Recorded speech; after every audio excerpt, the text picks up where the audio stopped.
আসসালামু আলাইকুম প্রিয় শিক্ষার্থীরা। এইচএসসি 2025 পরীক্ষার প্রস্তুতিমূলক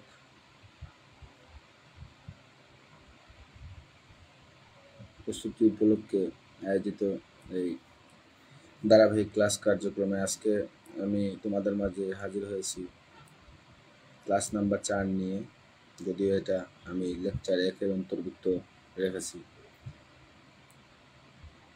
আমি এই লেকচার 1 সংখ্যা পদ্ধতি ও ডিজিটাল ডিভাইস থেকে কতিপয় বিষয় নিয়ে আলোচনা করার চেষ্টা করতেছি। আমি এখন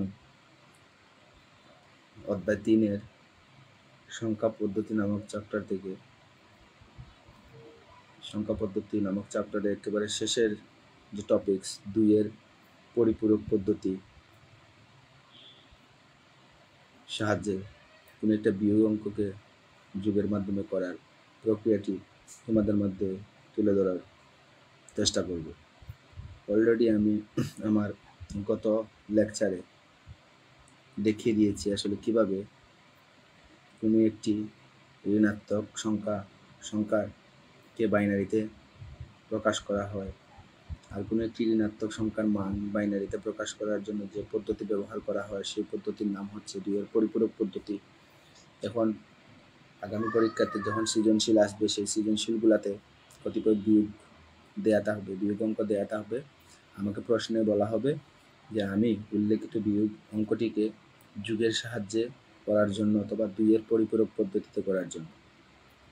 সেক্ষেত্রে আমরা প্রথমে বড় সংখ্যাটি থেকে ছোট সংখ্যাটি বিয়োগের প্রক্রিয়ায় লিখে ফেলব। যেমন তোমরা নিশ্চয়ই আমার তৈরিকৃত শিটে দেখতে পাচ্ছ আমি এখানে 2টা নমুনা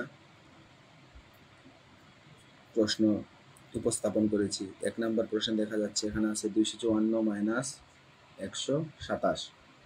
2 নম্বরে আছে মাইনাস 254 মাইনাস 127। এখন আমি কিভাবে এই দুইটি অঙ্ক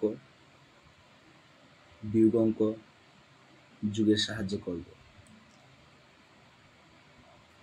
সেজন্য আমি আনসার একে 254 মাইনাস 127 এই বিয়োগ অঙ্কটি কীভাবে যোগের সাহায্যে করে তার নিচে দেখিয়ে দেওয়ার চেষ্টা করেছি।